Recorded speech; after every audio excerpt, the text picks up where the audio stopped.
प्रतियोगी परीक्षाओं की तैयारी कर रहे समस्त अभ्यर्थियों का अपने इस YouTube चैनल में हार्दिक स्वागत। साथियों, हिंदी व्याकरण के 7वें अभ्यास प्रश्न पत्र में व्याकरण के विभिन्न बिंदुओं से कुल 50 प्रश्न शामिल किए गए हैं। प्रश्नों की विविधता के साथ साथ उनकी शुद्धता का पूर्ण ध्यान रखा गया है। अतः आपको सभी प्रश्नों के उत्तरों का उचित विवेक के साथ चयन करना है और वीडियो के अंत में कमेंट करके आपको बताना है कि आपके 50 में से कुल कितने प्रश्न सही हुए। तो पहले प्रश्न में दिया है कि निम्न में से वाक्य के शुद्ध रूप का चयन कीजिए। पिछले सोमवार को स्कूल बंद था, पिछले सोमवार को स्कूल बंद होना है, पिछले सोमवार को स्कूल बंद रहेगा और पिछले सोमवार को स्कूल बंद है। तो इसमें जो 1 नंबर विकल्प है वो इसमें शुद्ध है कि पिछले सोमवार को स्कूल बंद था। फिर दूसरे सवाल में सूर्योदय शब्द का संधि विच्छेद कीजिए, कि एक शब्द दे रखा है सूर्योदय और उसका हमारे को संधि विच्छेद करना है। तो कौन सा संधि विच्छेद इन विकल्पों में से सही होगा? तो इसमें 4 नंबर जो विकल्प है सूर्य प्लस उदय है वो इस शब्द का सही संधि विच्छेद होगा और इसमें गुण संधि का प्रयोग हुआ है। 4 नंबर विकल्प सही उत्तर। तीसरे में मुखारविंद शब्द में कौन सा समास है? अव्ययभाव समास, तत्पुरुष समास, क्रमधारय और बहुव्रीहि। तो मुखारविंद शब्द है, इसमें जो समास है वो क्रमधारय समास है, इसका सामासिक विग्रह है अरविंद रूपी मुख। तो 3 नंबर विकल्प है वो इसका उत्तर हो जाएगा। चौथे नंबर के सवाल में तरणी और तरणी शब्द युगम का अर्थ है। 2 शब्द दे रखे हैं और उनका हमारे को अर्थ बताना है इन विकल्पों में से। तो विकल्पों में है कि नाव सूर्य, नाव स्त्री, स्त्री सूर्य और सूर्य नाव। तो इसमें 1 नंबर जो विकल्प है वो इस प्रश्न का सही उत्तर होगा। तरणी जो बड़ी रानी है उसका अर्थ नाव होगा और छोटी है उसका सूर्य होगा। 1 नंबर विकल्प है वो प्रश्न का सही उत्तर होगा। 5वें सवाल में सिंपोसियम शब्द के समकक्ष हिंदी शब्द है। तो एक सिंपोसियम शब्द दे रखा है अंग्रेजी का और उसका अर्थ पूछा है कि इनमें से क्या अर्थ उसका हो सकता है? पद्धति, प्रणाली, परिसंवाद, निगरानी। तो इसमें परिसंवाद अर्थ है वो सिंपोसियम का होगा। 3 नंबर विकल्प है वो इस प्रश्न का सही उत्तर। 6 नंबर के सवाल में किस समास में प्रथम पद प्रधान होता है? तत्पुरुष समास, बहुव्रीहि समास, अव्ययभाव समास, क्रमधारय समास। तो प्रथम पद प्रधान है वो अव्ययभाव समास में होता है। 3 नंबर विकल्प है वो प्रश्न का सही उत्तर। तत्पुरुष समास है उसमें द्वितीय पद प्रधान होता है। बहुव्रीहि समास है उसमें कोई पद प्रधान नहीं होता, किसी तीसरे ही प्रकार का कोई अर्थ निकलता है जो किसी न किसी शब्द के आरूढ़ में हो जाता है अंत में। और कर्मधारय समास है इसमें द्वितीय पद प्रधान होता है। फिर 7वें में दिया है निवारण शब्द में प्रयुक्त उपसर्ग है। निवारण एक शब्द दे रखा है और उसमें उपसर्ग पूछा है। तो कौन सा उपसर्ग होगा? निवा, नी और नी और न्यू। तो इसमें जो नी है वो 3 नंबर वाले विकल्प वाला वो इसमें उपसर्ग के रूप में प्रयुक्त होगा। 8 में है कि चप्पल का विलोम है गंभीर, अचल, महान, स्थावर है। तो चप्पल है उसका जो विलोम शब्द होगा वो होगा गंभीर। 1 नंबर जो विकल्प है वो इसका सही उत्तर होगा। 9 नंबर के सवाल में प्रायोगिक शब्द में प्रयुक्त प्रत्यय है। शब्द दे रखा है प्रायोगिक और उसमें पूछा है कि प्रत्यय कौन सा है इसमें? इक, कै और छोटा ई और कै और गिक। तो इसमें जो इक प्रत्यय प्रयोग प्लस इक से प्रायोगिक शब्द बना है तो ये 3 नंबर विकल्प वाला जो ऑप्शन है ये राइट होगा। फिर 10 नंबर के सवाल में इला शब्द के अनेकार्थक शब्द का उचित विकल्प होगा। तो इला एक शब्द दे रखा है और उसके अनेकार्थक शब्द हैं वो हमारे को पूछा है। तो इसमें कौन से विकल्पों में सही होगा? चंद्रमा, पृथ्वी, गाय, सरस्वती, सरस्वती वाणी अंश, पृथ्वी वाणी और वराह। तो इसमें जो 4 नंबर विकल्प है पृथ्वी वाणी और वराह है ये इला शब्द के अनेकार्थक शब्दों के रूप में प्रयुक्त होते हैं। तो 4 नंबर विकल्प है वो प्रश्न का सही उत्तर होगा। 11 में लाख प्रयत्न करो तब भी कुटिल व्यक्ति अपनी कुटिलता नहीं छोड़ता। अर्थ के लिए उपयुक्त लोकोक्ति है कि ये जो शब्द जो लोकोक्ति का अर्थ दे रखा है इसके समकक्ष कौन सी लोकोक्ति इन चारों में से बैठती है? विकल्पों में दिया है कि हंसा मोती चुगे, कि भूखा मर जाए, कोई माल मस्त तो कोई हाल मस्त, गधा धोने से बचड़ा नहीं हो जाता और कुत्ते की दुम 12 बरस नली में रखो तो भी टेढ़ी की टेढ़ी। तो इसमें है कि लाख प्रयत्न करो तब भी कुटिल व्यक्ति अपनी कुटिलता नहीं छोड़ता। तो ये 4 नंबर विकल्प में सही बैठता है। कुत्ते की दुम 12 बरस नली में रखो तो भी टेढ़ी की टेढ़ी। तो ये इसका सही उत्तर होगा। 12 नंबर के सवाल में निम्नलिखित वाक्यों में से शुद्ध वाक्य है। श्री कृष्ण के अनेकों नाम हैं, श्री कृष्ण के अनेक नाम हैं, श्री कृष्ण के अनेक प्रकार के नाम हैं और श्री कृष्ण के अनेक नाम प्रमुख हैं। तो शुद्ध वाक्य है वो होगा इसमें श्री कृष्ण के अनेक नाम हैं। 2 नंबर विकल्प है वो इस प्रश्न का सही उत्तर होगा। 13 में दिया है किस क्रम में सही विलोम नहीं है? उद्घाटन, समापन, अधम, उत्तम, अधम, इष्ट, अनिष्ट, अनुराग, दुराग। तो सही विलोम किस में नहीं है? वो है 4 नंबर विकल्प में। अनुराग का उल्टा है वो विराग हो जाएगा, इसलिए 4 नंबर विकल्प है वो इसका उत्तर होगा। बाकी ऊपर के 1, 2 और 3 विकल्प हैं, इनमें सही विलोम शब्द दिए गए हैं। 14 नंबर के सवाल में भगवान मुसीबतों से बचाता है में प्रयुक्त विभक्ति है। भगवान मुसीबतों से बचाता है, इसमें करण, कर्म, करण, अपादान और संप्रदान की कौन से कारक की कौन सी विभक्ति प्रयुक्त हुई है? तो इसमें से आया है, तो भगवान मुसीबतों से बचाता है, तो इसमें अपादान जो कारक है उसकी विभक्ति का प्रयोग है वो हुआ है। 3 नंबर विकल्प इसका सही उत्तर होगा। 15 में दिया है कि निम्नलिखित में से मूर्धा से उच्चरित वर्ण समूह कौन सा है? ए के है, ई जे ये, री टे से और री थे रे। तो इसमें मूर्धा से उच्चरित वर्ण समूह है वो 3 नंबर विकल्प में है, री, टे और से। तो ये 3 नंबर विकल्प है वो इसका उत्तर होगा। 16 में है भाववाच्य वाक्य का उदाहरण है कि भाववाच्य वाक्य है उसका उदाहरण इनमें से कौन सा है? सीता दुर्गा राम जी की पुत्री है, वह घर का काम करती है, उसे पढ़ाई नहीं की जाती, मैं उसे पढ़ाना भी नहीं चाहता हूँ। तो भाववाच्य वाक्य का प्रयोग है वो है 3 नंबर विकल्प में, उससे पढ़ाई नहीं की जाती, इसमें पढ़ाई न होने का भाव है वो प्रकट हो रहा है, इसलिए 3 नंबर विकल्प है वो प्रश्न का सही उत्तर होगा। 17 में न्यास का संधि विच्छेद होता है। न्यास एक शब्द दे रखा है और उसका संधि विच्छेद हमारे को करना है, तो वो कौन सा इन विकल्पों में होगा? तो न्यास है वो नी प्लस आस से बना है। 4 नंबर विकल्प है वो इस प्रश्न का सही उत्तर होगा। और इसमें जो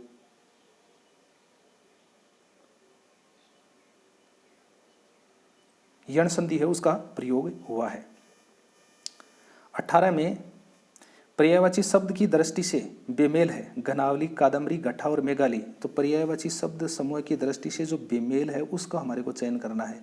तो घनावली, गट्ठा और मेघाली ये तो तीनों एक ही हैं, जबकि कादम्बरी है वो इसमें सही नहीं बैठ रहा है। कादम्बरी शराब को कहते हैं, तो इसलिए 2 नंबर विकल्प है वो इसका उत्तर होगा। 19 में वह विजयी होकर चैन की नींद ले रहा है। उक्त वाक्य में अशुद्धि है। वह विजयी होकर चैन की नींद ले रहा है, वाक्य में किस टाइप की अशुद्धि है? क्रिया संबंधी, सर्वनाम संबंधी, कारक संबंधी, अनावश्यक पद संबंधी। तो वह विजयी होकर चैन की नींद सो रहा है, ले रहा नहीं होगा यहाँ पर, ये यहाँ पर गलती है। तो ये क्रिया संबंधी अशुद्धि है, इसलिए 1 नंबर विकल्प है वो इसका उत्तर होगा। 20 में है कि कूजन और कुंजन का अर्थ होता है। 2 शब्द दे रखे हैं और उनका अर्थ पूछा है। कूजन करना, बुरा जन, दुष्ट व्यक्ति, मुर्गे की बांग, दुष्ट व्यक्ति और पक्षियों की चहचहाट, बाल और कलरव। तो इसमें जो कूजन है, तो एक कूजन है वो तो होगा दुष्ट व्यक्ति, और जो कुंजन है वो पक्षियों की चहचहाट है वो हो जाएगा। तो 3 नंबर विकल्प है वो इस प्रश्न का सही उत्तर होगा। 21 में है कि यज्ञ स्थान पर स्थापित किया जाने वाला खंबा उपयुक्त वाक्यांश के लिए प्रयुक्त एक शब्द है। कि यज्ञ के स्थान पर स्थापित किया जाने वाला जो खंबा होता है उसको क्या कहते हैं? स्तूप, स्तूप, स्तूप, स्पूत, यूप, खंब। तो इसमें जो यूप है वो यज्ञ के स्थान पर किया जाने वाले खंबे को कहते हैं। तो 3 नंबर विकल्प है वो इस प्रश्न का उत्तर हो जाएगा। साथियों, अगर आप चैनल पर पहली बार देख रहे हैं चैनल को, तो चैनल को सब्सक्राइब करना ना भूलें, ताकि जितने भी जो आने वाले वीडियो हैं उनके नोटिफिकेशन आपको सर्वप्रथम प्राप्त हो सकें। और अपने इस चैनल पर और भी कई विषयों के सब जो वीडियो हैं वो डाले गए हैं, अलग अलग विषयों से संबंधित हैं, तो आप उनका ज़रूर अवलोकन करें, ताकि आपकी जो प्रतियोगी परीक्षाएँ हैं उनके लिए वो सहायक साबित हों। 22 नंबर के सवाल में है कि का वर्षा जब कृषि सुखाने के समान अर्थ वाली अन्य कहावत है। एक लोकोक्ति दे रखी है, का वर्षा जब कृषि सुखाने, इसके समान अर्थ वाली लोकोक्ति है वो इनमें से कौन सी बैठेगी? समय बड़ा बलवान, ढाक के 3 पात, अब पछताए क्या होत, जब चिड़िया चुग गई खेत, विनाश काले विपरीत बुद्धि। तो इसमें का वर्षा जब कृषि सुखाने के समकक्ष बैठने वाली जो लोकोक्ति है वो 3 नंबर है। अब पछताए क्या होत, जब चिड़िया चुग गई खेत, कि समय का अवसर निकल जाने पर पछताने से कोई फायदा नहीं है। और समय बड़ा बलवान इसमें है कि समय की महत्ता को प्रकट किया गया है। और ढाक के 3 पात इसमें है कि स्थिति का में किसी भी प्रकार का कोई परिवर्तन नहीं होना। विनाश काले विपरीत बुद्धि, की विनाश के समय मनुष्य की बुद्धि है वो विपरीत हो जाती है। ये इनके अर्थ हैं। फिर है 23 में, सासिका शब्द में प्रयुक्त प्रत्यय है का, सिका, इका और बड़ी ई और का। तो इसमें जो सासिका शब्द है उसमें प्रयुक्त प्रत्यय है वो इक्का है। 3 नंबर वाला विकल्प है वो इस प्रत्यय का प्रयोग है वो हुआ है। फिर अनुमति शब्द का अर्थ, अनुमति शब्द का अनेकार्थी है कि एक शब्द दे रखा है अनुमति, उसका अनेकार्थी इनमें से कौन सा है? अनुज्ञा, प्रज्ञा, अवज्ञा और आज्ञा। तो अनुमति है उसका अनेकार्थी है वो 1 नंबर विकल्प में है अनुज्ञा, वो इसमें सही बैठ रहा है। फिर 25 नंबर के सवाल में, निम्न में से सकर्मक क्रिया का उदाहरण चुनिए। गीता हंस रही है, पक्षी उड़ रहे हैं, गगन आम खाता है और रमेश देर तक सोता है। तो इसमें सकर्मक क्रिया वाला उदाहरण है वो ही हमारे को बताना है। तो इसमें 3 नंबर जो विकल्प है गगन आम खाता है, इसमें ये आम खाने संबंधी क्रिया हो रही है। बाकी सभी जो तीनों दे रहे हैं, जैसे गीता इसमें हंस रही है, पक्षी उड़ रहे हैं, रमेश देर तक सोता है, ये अकर्मक क्रिया के उदाहरण है। फिर 26 में है कि किस समूह के सभी शब्द सही पर्यायवाची हैं। तो सभी शब्द हैं वो पर्यायवाची होने चाहिए, ऐसे विकल्प का चयन करना है। माधव, केशव, पीताम्बर, सहोदरा, भ्राता, रण, किनास, अंतक, मध्वरी और सिंधु, सूता, वर्ष, भानुजा और वीची। तो इसमें से जो सही पर्यायवाची हैं वो 1 नंबर विकल्प में है। ये माधव, केशव और पीताम्बर हैं, ये भगवान श्री कृष्ण के पर्यायवाची हैं। ये विकल्प है वो सही बैठ रहा है। बाकी जैसे 2 नंबर विकल्प है इसमें सहोदर और भ्राता है, ये तो भाई के पर्यायवाची हैं, लेकिन जो रण है ये युद्ध का पर्यायवाची है, तो इसलिए ये सही नहीं बैठ रहा है। बाकी जैसे किनास और अंतक हैं ये यमराज के पर्यायवाची हैं, जबकि मध्वरी है मधु का अरि, यानी कि मधु नामक राक्षस था उसको मारने वाला व्यक्ति, तो ये भगवान श्री कृष्ण के लिए प्रयुक्त हुआ है, तो ये भी इसमें सही नहीं बैठ रहा है। सिंधु, सूता, वर्ष, भानुजा, वीची, इसमें सिंधु है वो नदी के से संबंधित है, और सूता है वो पुत्री के संबंध में है, और वर्ष भानुजा है वो राधा के लिए है, और वीची है वो लहर के लिए है। तो ये इसमें साथियों देखना कई प्रकार के प्रश्न हैं वो बन रहे हैं, इसमें कई प्रकार के पर्यायवाची हैं वो शामिल हुए हैं, तो आपको जरूर इनको ध्यान से देखना है। फिर राजर्षि शब्द में कौन सी संधि है? वर्दी संधि, दीर्घ संधि, यण संधि और गुण संधि। तो राजर्षि है उसमें गुण संधि का प्रयोग हुआ है, राजा प्लस ऋषि, तो 4 नंबर विकल्प है वो इसका सही उत्तर होगा। 28 नंबर के सवाल में, उपल, उत्पल, उरु, उर और उरु शब्दों के उचित शब्द युग्म बताइए। इसमें 4 शब्द एक साथ में दे दिए हैं और उनके अर्थ हैं वो हमारे को बताने हैं कि किस विकल्प में हैं उनके अर्थ। विकल्प 1 में है पत्थर, कमल, हृदय, जांग, कमल, पाषाण, जांग, पेड़, बादल, घड़ा, मन, पेट, उचित, कमल, भीतर, बाहर। तो इसमें जो 1 नंबर विकल्प है वो इसमें सही है कि उपल का अर्थ है पत्थर, उत्पल का अर्थ है कमल, उर का अर्थ है हृदय और उरु का अर्थ है जांग।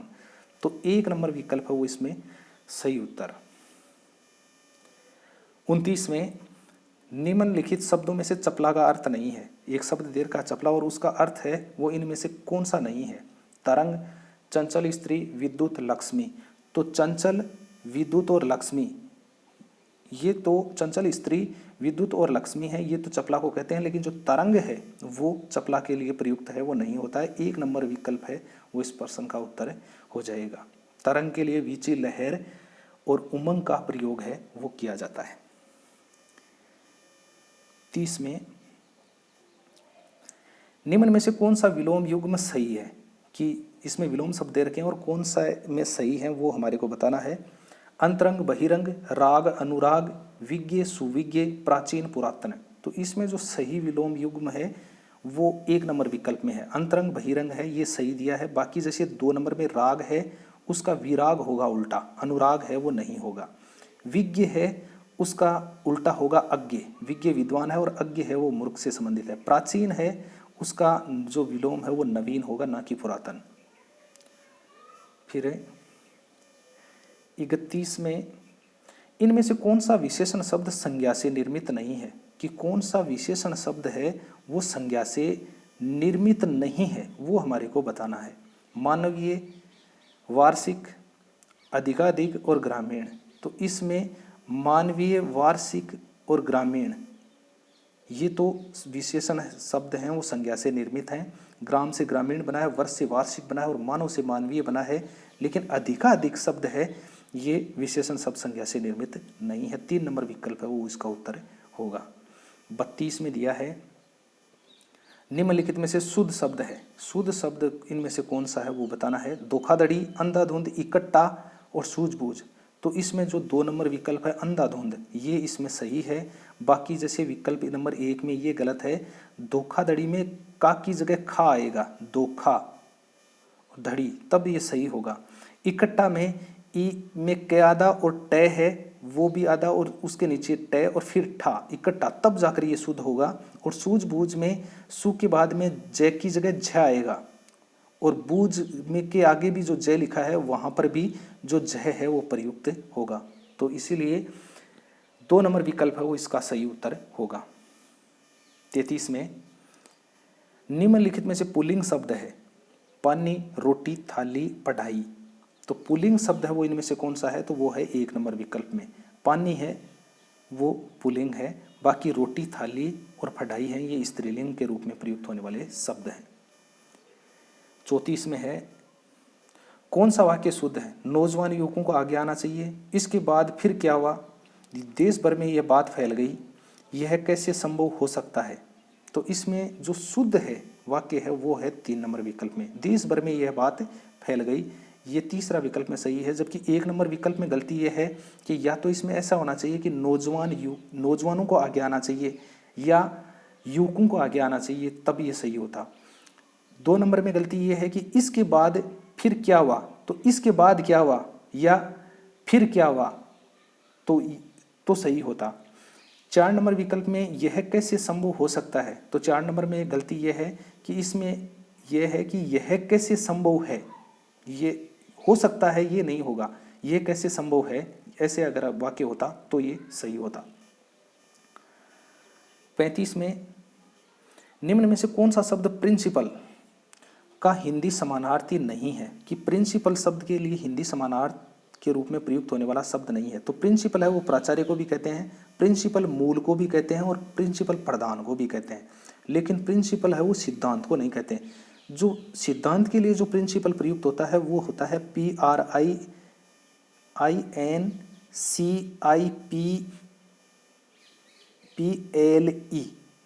यानी कि इसमें यह है कि P जो प्रिंसिपल ऊपर लिखा हुआ है उसमें PAL है, उसकी जगह PLE होगा, तब ये प्रिंसिपल, ये सिद्धांत है, ये बनेगा। उसके बाद में 36 में प्रत्याशा शब्द में प्रयुक्त उपसर्ग है प्रति, पर्थ, प्रति और प्रय।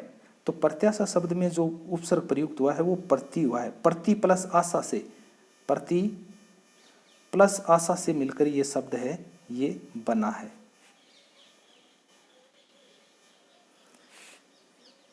उसके बाद में 37 में है कि वर्तनी संबंधी अशुद्धि से युक्त कौन सा शब्द है, कि वर्तनी से संबंधित अशुद्धि है वो इसमें से किस में है वो हमारे को बताना है कि इनमें से अशुद्ध शब्द कौन सा है। श्रीमती, शताब्दी, लीजिए, महीना।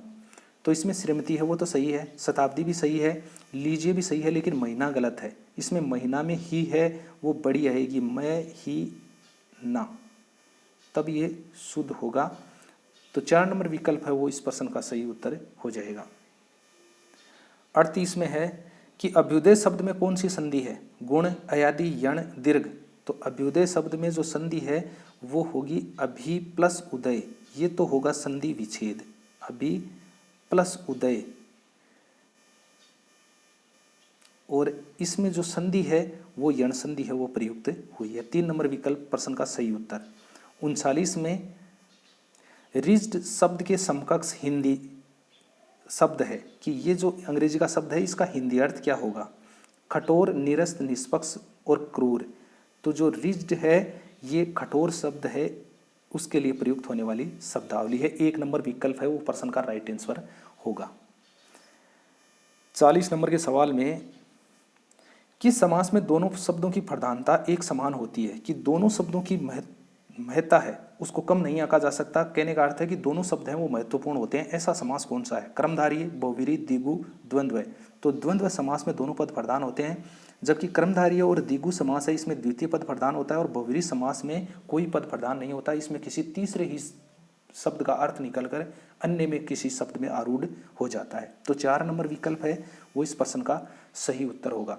साथियों, अगर आप किसी भी प्रतियोगी परीक्षा की तैयारी कर रहे हैं तो अपने इस चैनल पर न जाने अनेक प्रकार की अलग अलग विषयों के जो वीडियो हैं उन पर में बहुत ही बेहतरीन प्रश्नों के कलेक्शन कर करके उनमें शामिल किए गए हैं। तो उन प्रश्नों का अवलोकन आप ज़रूर करें ताकि आपकी प्रतियोगी परीक्षाओं ये जो भी हैं उनको एक नई आधारशिला है वो मिल सके और एक नए दिशा की तरफ आप बढ़ सकें। आगे 41 नंबर के सवाल में है, इनमें से हिंदी वर्णमाला से संबंधित कौन सा कथन गलत है? क, है तथा ए, आ कंठ्य वर्ण माने जा गए हैं। समस्त स्वर अघोष वर्ण है। च वर्ग को स्पर्श संग्रसी भी कहते हैं और अड़े और ढ को उत्क्षिप्त व्यंजन कहते हैं। तो इसमें जो गलत कथन है पहले तो उसको देखते हैं। तो इसमें जो गलत कथन है वो तो है समस्त स्वर है वो अघोष वर्ण है। तो समस्त स्वर हैं वो अघोष नहीं, वो घोष होते हैं, घोष होते हैं। अघोष वर्ण हैं वो हिंदी में कुल 13 ही माने गए हैं। प्रत्येक वर्णमाला के प्रत्येक वर्ग का जो पहला और दूसरा वर्ण होता है वो यानी कि क, ख, च, छ, टे, ठे, ते, थे और पे, फे, इस तरह से 10 तो ये हैं और तीनों जो से हैं, इस तरह से कुल मिलाकर ये जो 13 वर्ण हैं ये अघोष वर्ण माने जाते हैं। बाकी हिंदी के जितने भी जो वर्ण हैं वो सब के सब घोष वर्ण माने जाते हैं। ये तो हुआ प्रश्न का उत्तर। इसके अलावा जैसे ए क वर्ग है तथा ए, आ है ये कंठ्य वर्ण है, ये सही है। च वर्ग को स्पर्श संग्रसी भी कहते हैं, ये भी बात सही है। और अड़े और ढ है उसको उत्क्षिप्त व्यंजन या ताड़नजात व्यंजन है वो भी कहते हैं। तो ये इसमें कई प्रकार के सवाल हैं, 3-4 सवाल बने हैं, उनको भी आपको देखना है। 42 में है, वह अचानक चला गया। इस वाक्य में इनमें से क्या है? वह अचानक चला गया, ये देखना है कि ये वाक्य किस टाइप का है। कालबोधक क्रिया विशेषण, स्थानबोधक क्रिया विशेषण, परिमाणबोधक क्रिया विशेषण, रीतिबोधक क्रिया विशेषण। तो वो अचानक से गया है तो यहाँ पर किसी रीति का अनुसरण हुआ है, तो इसीलिए 4 नंबर विकल्प है वो प्रश्न का सही उत्तर हो जाएगा। रीतिबोधक क्रिया विशेषण है वो इस वाक्य में प्रयुक्त हुआ है। 43 में है कि निम्नलिखित शब्दों को ध्यान से पढ़िए, क्योंकि वह है शीघ्र तथा उपयुक्त विकल्पों में से समुच्चय बोधक अव्यय किस विकल्प में है, कि समुच्चय बोधक अव्यय हैं वो इन चारों में से कौन से हैं, उनका हमारे को चयन करना है। तो इसमें जो समुच्चय बोधक हैं क्योंकि और तथा ये हैं, ये समुच्चय बोधक अव्यय के रूप में माने जाते हैं। क और घ है, यानी कि 3 नंबर जो विकल्प है वो प्रश्न का राइट आंसर माना जाएगा। 44 में है, इनमें से संयुक्त वाक्य कौन सा है? हम जयपुर गए और वहां 4 दिन रुके। अच्छे लड़के नियमित पढ़ाई करते हैं, जिसका मुझे भय था वही हुआ। सामने वाले कमरे में 4 लड़के व्याकरण की पुस्तक पढ़ रहे हैं। तो संयुक्त वाक्य है वो बताना है कि इनमें से कौन सा है। तो 1 नंबर विकल्प है उसमें है कि हम जयपुर गए और वहां 4 दिन रुके। 2 नंबर विकल्प में है अच्छे लड़के नियमित पढ़ाई करते हैं, ये साधारण वाक्य है। जिसका मुझे भय था वही हुआ, ये मिश्र वाक्य का उदाहरण है। और सामने वाले कमरे में 4 लड़के व्याकरण की पुस्तक पढ़ रहे हैं, ये साधारण वाक्य है। तो इसलिए 1 नंबर विकल्प है वो संयुक्त वाक्य का उदाहरण है, वो इसका उत्तर होगा। 45 में दिया है कि चंद्रमा का सही पर्यायवाची है विदु, पद्माकर, मगवा और सुरपति। तो इसमें चंद्रमा का सही पर्यायवाची है वो विदु है। विदु चंद्रमा को कहते हैं। बाकी पद्माकार और मगवा और सुरपति हैं ये भगवान इंद्र हैं, उनके पर्यायवाची हैं। 46 में हस्तलिखित शब्द का सही समास विग्रह, शब्द है हस्तलिखित और उसका सही समास विग्रह वो क्या होगा? हस्त द्वारा लिखा हुआ, हस्त और लिखित, हस्त पर लिखा हुआ, हस्त से निर्मित किया हुआ। तो हस्तलिखित है वो हस्त द्वारा लिखा हुआ, यह इस प्रश्न का सही उत्तर होगा। और इसमें जो समास है वो प्रयुक्त हुआ है कर्णकारक तत्पुरुष समास है वो प्रयुक्त इसमें हुआ है। 47 में निम्न में लिखित में से किस शब्द में अक प्रत्यय नहीं है? अक प्रत्यय इनमें से किस में नहीं है? कौन से शब्द में नहीं है वो हमारे को बताना है। अंकक, गायक, तैराक और पावक। तो इसमें अंक प्लस अक इसमें तो है, गे प्लस अक इसमें भी है और पो प्लस अक है, इसमें भी जो अक प्रत्यय है वो है। लेकिन जो तैराक है इसमें अक नहीं, इसमें आक प्रत्यय है, आ के। तो इसीलिए 3 नंबर विकल्प है वो इसका उत्तर हो जाएगा। 48 में है कि शब्द दे रखे हैं पूर्व और पूर्व, शब्दों के लिए सही अर्थ युग्म चुनिए कि इनका सही अर्थ इनमें से विकल्पों में से किसमें सही बैठता है। नगर, बाढ़, बाढ़ नगर, नगर महल, नगर गांव। तो जो पहला पूर्व है इसका तो अर्थ होता है नगर, और दूसरे विकल्प का होता है पूर्व है उसका अर्थ होता है बाढ़। 1 नंबर विकल्प प्रश्न का सही उत्तर होगा। 49 में वर्तनी की दृष्टि से शुद्ध शब्द है घनिष्ठ, श्रृंगार, अवशिष्ट और गरिष्ठ। तो एकदम जो वर्तनी की दृष्टि से जो शुद्ध शब्द है वो इनमें से कौन सा है, तो वो है 1 नंबर विकल्प में घनिष्ठ सही है। बाकी 2 नंबर में जो श्रृंगार है वो श्रृंगार इस तरह से लिखा जाएगा, श्रृंगार। और जो अवशिष्ट है वो लिखा जाएगा ए वे सी से और टे ऐसे। और जो गरिष्ठ है वो लिखा जाएगा गैरी से और ठे इस तरह से। फिर लास्ट अंतिम 50 नंबर के सवाल में चींटी के पर निकलना मुहावरे का अर्थ है अभिमान आ जाना, मरने के दिन निकट आना, कल्पनाओं में विचरण करना, अनायास परिवर्तन होना। तो चींटी के पर निकलना मुहावरे का अर्थ होता है मरने के दिन निकट आना। 2 नंबर विकल्प है वो इस प्रश्न का सही उत्तर होगा। तो साथियों इस तरह से आपके 50 प्रश्न पूर्ण हो चुके हैं। इसमें से साथियों आपको ध्यान से देखना दोबारा वीडियो को, इसमें कई प्रश्न हैं वो अन्य भी बने हैं। आपको जो भी प्रतियोगी परीक्षाओं की आप तैयारी कर रहे हो तो उनसे संबंधित अपने इस चैनल पर और भी कई प्रकार के वीडियो अपलोड किए गए हैं, उनका आप जरूर अवलोकन करें ताकि आपकी तैयारी को एक नई नींव मिल सके। और आपके इस पेपर में 50 में से कुल कितने % सही हुए हैं ये वीडियो क्या जो कमेंट बॉक्स है उसमें कमेंट करके आपको बताना है कि आपके कुल कितने % सही हुए हैं। और अगर आप चैनल पर पहली बार नए हैं तो चैनल को सब्सक्राइब करना ना भूलें ताकि आने वाले वीडियो हैं उनके नोटिफिकेशन सर्वप्रथम आपको प्राप्त हो सके। तो मिलते हैं ऐसे ही एक नए वीडियो के साथ में जिसमें काफ़ी बेहतरीन प्रश्नों का कलेक्शन लेकर आपके समक्ष बहुत जल्द हाजिर होंगे। तब तक के लिए जय हिंद, जय भारत।